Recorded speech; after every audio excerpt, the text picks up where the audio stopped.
কিছুক্ষণ পর আবার কাসেম নানুতুবি রহমতুল্লাহি আলাই ওই মজলিসের মধ্যে আসিয়া বসল।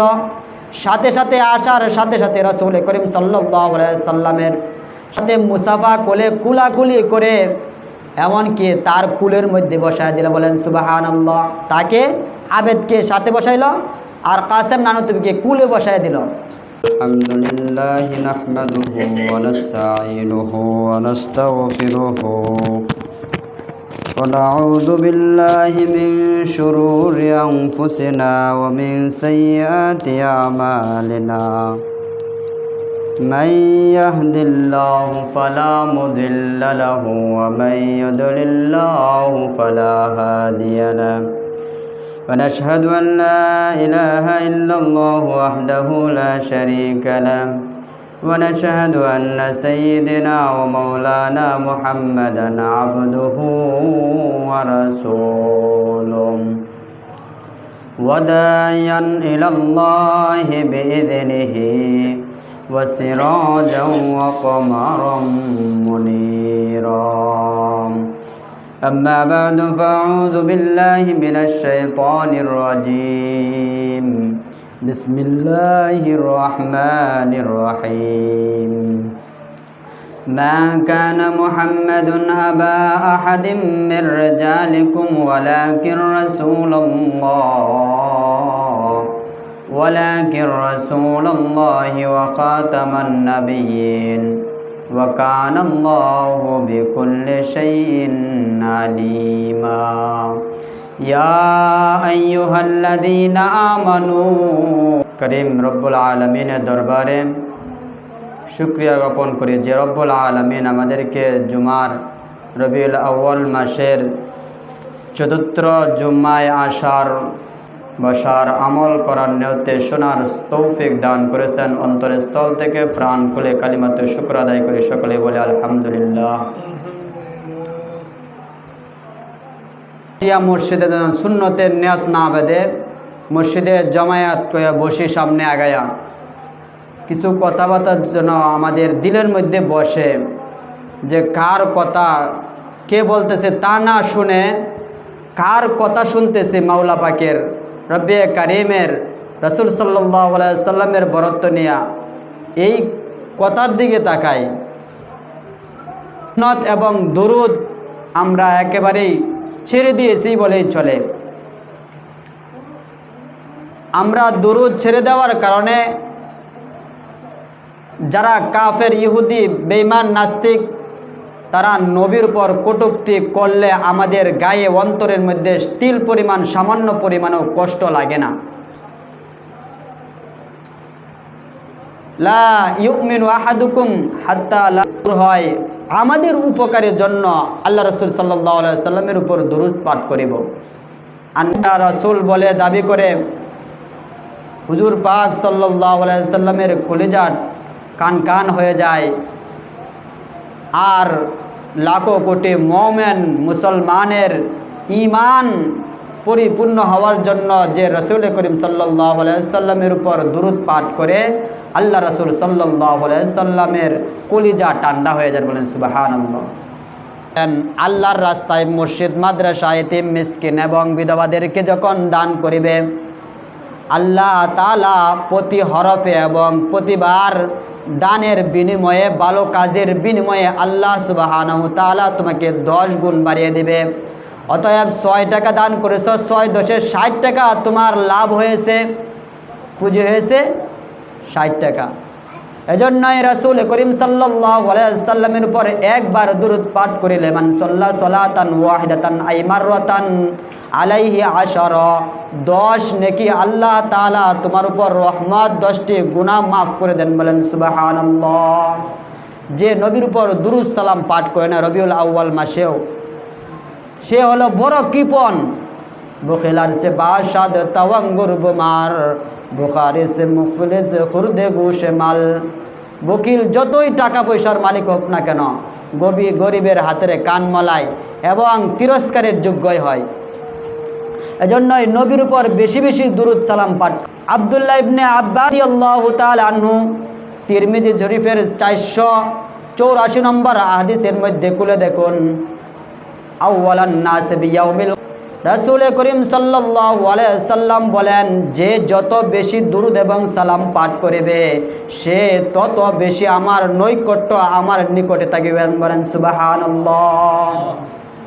যে বেশি দুরূদ এবং সালাম সুন্নতের উপর কি করিবে, আমল করিবে, সে তত নিকটে, সে তত পছন্দনীয় এবং সবচেয়ে বড় নিকটে থাকিবে।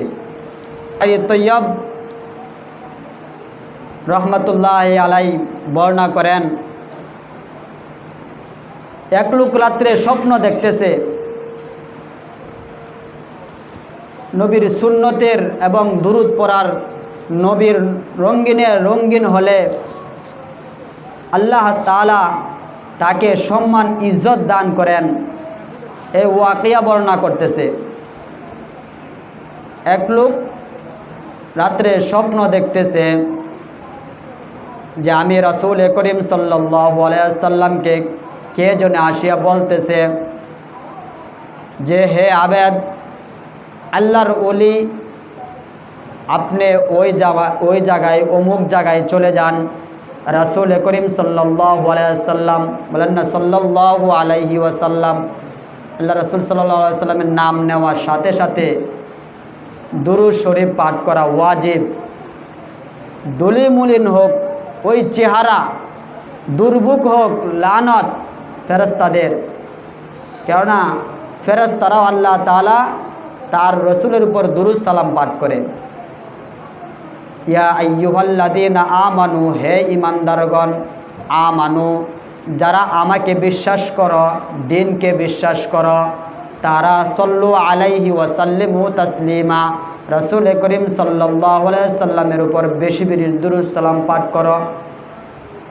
ফাযকুরুনি আযকুরুকুম ওয়াশকুরুলি ওয়ালা তাকফুরুন। যদি আমরা আল্লাহ তাআলাকে পেতে চাই, আল্লাহ তাআলার স্মরণ করতে চাই, বেশি বেশি দুরূদ সালাম পাঠ করা। রাসূল সাল্লাল্লাহু আলাইহি ওয়াসাল্লামকে দুরূদ সালাম পাঠ করা মানে আল্লাহর জিকির করা। রাসূল সাল্লাল্লাহু আলাইহি ওয়াসাল্লাম ছোট্ট দুরূদ, এখানেও আল্লাহ তাআলার নাম আছে, অতএব আল্লাহ তাআলার কাছেও দোয়া করা হয়। যে রাসূলের উপর দুরূদ সালাম পাঠ করিবে সে যেন আল্লাহ তাআলার কাছে দোয়া করিল, আল্লাহ তাআলার জিকিরই করিল। এজন্যই সদা সর্বদাই আমরা হার অবস্থায় রাসূলের উপর দুরূদ সালাম পাঠ করিব। সর্ব অবস্থায় টেনশন মুক্ত হতে হলে, নিজের গুনাহ মাফ করতে হলে সর্ব অবস্থায় দাম্বিনী আল্লাহ তাআলা বলেন যে আমার উপর দুরূদ সালাম পাঠ করিবে তার পিছনের সমস্ত গুনাহ আল্লাহ তাআলা মাফ করে দিবেন, টেনশন মুক্ত জীবন দান করিবেন। রিজিক এবং সকল পেরেশানি হাল, আমি যা প্রয়োজন সেটা আমি জানি না, আমার কি প্রয়োজন হাজত একমাত্র কে জানে? আল্লাহ তাআলা জানে। অতএব আল্লাহ তাআলাই আমাদেরকে সকল হাজত থেকে মুক্তি দান করিবেন, সকল হাজতের সমস্যা সমাধান করিবেন। যে কথা বলতেছিলাম, স্বপ্নের যুগে যখন দেখল রাসূল করিম সাল্লাল্লাহু আলাইহি ওয়াসাল্লাম একজনে কবর দিল, অমুক জায়গায় রাসূল সাল্লাল্লাহু আলাইহি ওয়াসাল্লাম আসছে বা মদিনা শরীফে আসে। আমরা অনেকেই মনে করি রাসূল সাল্লাল্লাহু আলাইহি ওয়াসাল্লাম এখানে আসবে, চেয়ার আছে, আসে না, না, রাসূলের বেয়াদবি। রাসূল সাল্লাল্লাহু আলাইহি ওয়াসাল্লাম সকল নবীরাই, ওলিরা না, শুধু নবীরাই কবরের মধ্যে জিন্দা অবস্থায়, ইতিপূর্বেও বলেছি, সকল নবীরাই নামাজ অবস্থায় থাকে, আল্লাহর দর্শন লাভ করতে থাকে কবর থেকেও। নামাজের দরকার নাই, ইবাদতের দরকার নাই, মৃত্যুবরণ করার পর নামাজের কোনো কাজে আসে না, হলকমে দম আসার সাথে সাথে রাসূল সাল্লাল্লাহু আলাইহি ওয়াসাল্লাম ওই কবর রওজা থেকে আমাদের নাম সহ কোন মসজিদ, কোন জায়গায়, কোন এলাকায়, কিশোরগঞ্জে, কোন গ্রামে, কোন ইউনিয়নে, 2 নং ইউনিয়নে যা করতেছি, নবীর উপর কতবার দুরূদ সালাম পাঠ করতেছি, আমার বংশ সহ, আমার নাম সহ, পিতার নাম সহ রাসূল করিম সাল্লাল্লাহু আলাইহি ওয়াসাল্লামের কাছে জমা হয়ে যায়। বলেন সুবহানাল্লাহ। অটোমেটিক জমা হয়ে যায়, রাসূল সাল্লাল্লাহু আলাইহি ওয়াসাল্লাম এখানে আসতে হবে না। অতএব ওই লোক স্বপ্নে দেখিল রাসূল করিম সাল্লাল্লাহু আলাইহি ওয়াসাল্লাম বলতেছেন, কেউ সংবাদ দিল অমুক জায়গায় হাবিবে খুদা হযরত মুহাম্মদ সাল্লাল্লাহু আলাইহি ওয়াসাল্লাম আসছে, অতএব সাক্ষাৎ করার জন্য চলো যাই। তার সাথে হযরত আবু বকর সিদ্দিক, ওমর ফারুক, উসমান, আরও চারজন সাহাবী খুলাফায়ে রাশিদিন তারাও সাথে আছে। দৌড় দিল। দৌড় দেওয়ার সাথে সাথে ইতিমধ্যে রাস্তার মধ্যে একজনের সাথে সাক্ষাৎ হলো। তিনি হলেন কাসেম নানুতুবি রহমতুল্লাহি আলাই।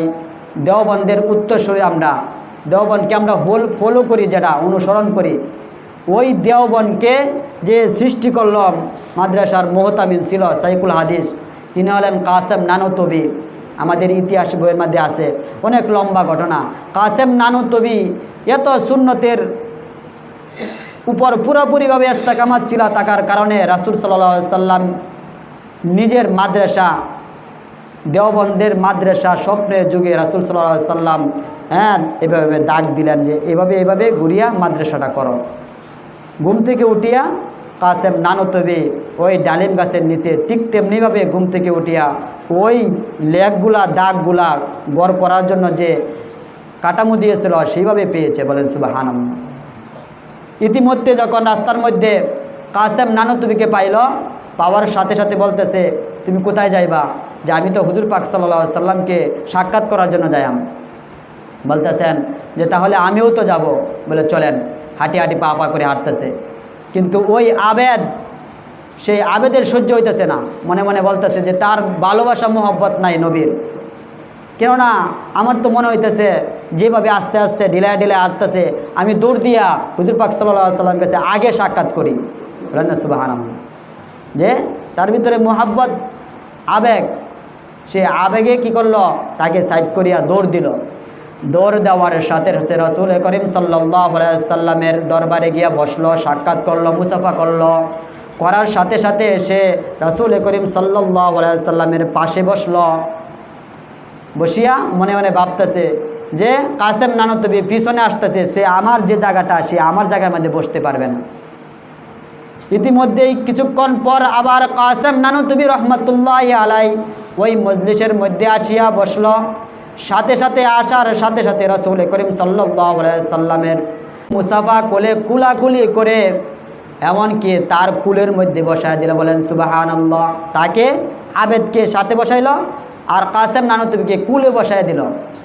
সেখান থেকে বসিয়া সে মনে মনে কি করতেছে, এভাবে তার মনকে মানাইতে পারতেছে না যে আমি দৌড়ে আসলাম নবীর আসক্ত হয়ে ভালোবাসা নিয়া, আশেক রাসূল হইয়া, কিন্তু আমাকে পাশে বসাইলো, সে পরে আসলো, তাকে কুলে বসাইলো। কারণটা কি? রাসূল সাল্লাল্লাহু আলাইহি সাল্লামের কাছে শেষ পর্যন্ত বলেই দিল যে আমি তো আগে আসছিলাম, তাহলে আমার থেকে মোহাব্বত তাকে বেশি করলেন, মায়া করলেন কেন?